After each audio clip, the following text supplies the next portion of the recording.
इस व्यस्तित जीवन में भी अपना कल्याण करने के लिए उपविष्ट हैं। माताजी, गृह कारज ना जंजाला, ते अति दुर्गम शैल विशाला। मनुष्यों के पास समय ही नहीं है, बिल्कुल समय नहीं है, फिर भी उस समय में उस समयों को संयोजित करने के लिए, आत्म कल्याण करने के लिए इस शैत्य काल में हम सब उपविष्ट हैं। ये भगवान की कृपा है। महाराज जी, शास्त्रे वर्णितम वर्तते यत् कि सर्वाणि तीर्थानि वसन्ति तत्र यत्राचितोदार कथा प्रसंगः। यानि अस्माकं भारतवर्षे वा अस्माकं ब्रह्मांड मध्ये यानि तीर्थानि विराजितानि तानि सर्वाणि तीर्थानि तत्रैव स्थाने विद्यन्ते यत्र स्थाने श्रीमद्भागवत कथा वा सत्संग रूपी प्रवाह प्रचलति।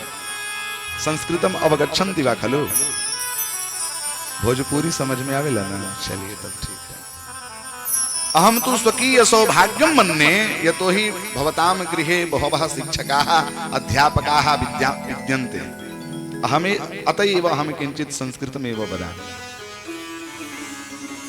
वो पुण्य, वह धन, वो तीर्थ, वो स्थान, वह क्षेत्र सामान्य क्षेत्र नहीं होता। जिस क्षेत्र में भगवान की गाथा, भगवान की कथा, दिव्य पूजा होती है, वह क्षेत्र पुण्य क्षेत्र हो जाता है, वह तीर्थ क्षेत्र हो जाता है।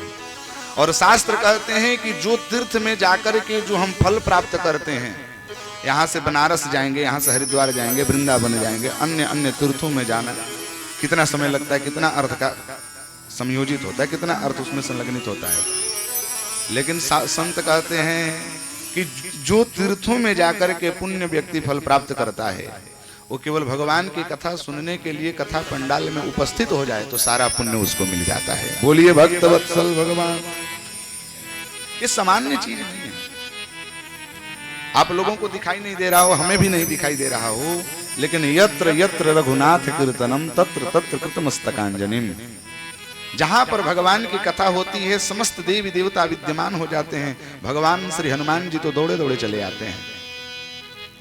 हमें दिखाई नहीं दे रहे होंगे, लेकिन अव्यक्त के रूप में यहाँ पर विद्यमान है। व्यक्त के रूप में भी विद्यमान होते हैं, न जाने किस व्यक्ति का रूप धारण करके बैठे हों। इसलिए नियम है बाबूजी कि 7 दिन तक जो व्यक्ति भगवान की कथा सुनता है, यज्ञ अनुष्ठान करता है, उसको प्रत्येक जनों में परमात्मा का दर्शन करना चाहिए।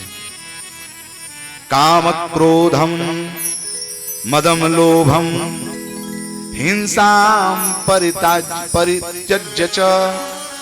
7 दिवस पर्यंत अपने हृदय से काम, क्रोध, मद, लोभ, ईर्ष्या, द्वेष को परित्याग करके प्रत्येक प्राणियों में, प्रत्येक जीवों में, सिया राम में।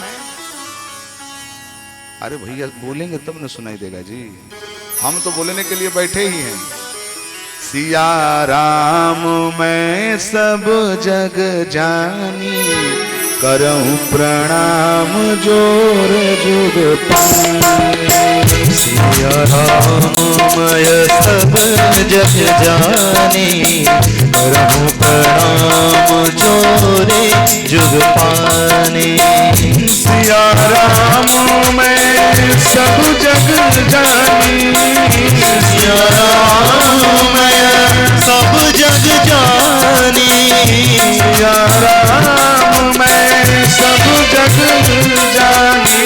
सिया राम मैं सब जग जानी, करहूं प्रणाम जोरे जुग पानी। करहूं प्रणाम जोरे जुग पानी।